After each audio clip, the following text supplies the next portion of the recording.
शरद पवार गटाचे नेते अजित पवार यांच्या भेटीला शशिकांत शिंदे यांच्यानंतर आता रोहित पाटील आणि सलील देशमुख यांनीही घेतली अजितदादांची भेट।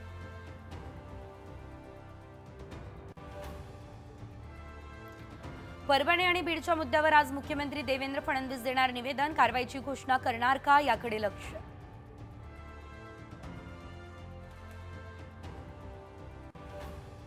मुंबईमध्ये भाजप कार्यालयाबाहेर तगडा बंदोबस्त, काँग्रेस ऑफिसवरील हल्ल्यानंतर पोलीस सतर्क, अनुचित प्रकार टाळण्यासाठी खबरदारी।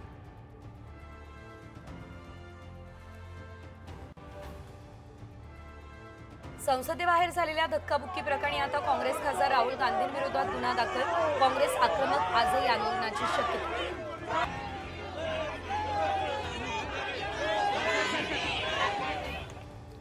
राम मंदिराची निर्मिती झाली म्हणून कोणी हिंदूंचा नेता होत नाही, सरसंघचालक मोहन भागवत यांची प्रतिक्रिया।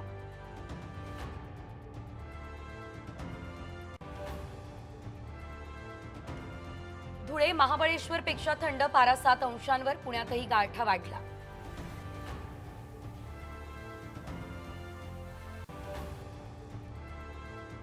शिर्डीच्या साई मंदिरातील दर्शन व्यवस्थेत बदल, आज 3D स्कॅनिंगद्वारे डाटा संग्रहित केला जाणार।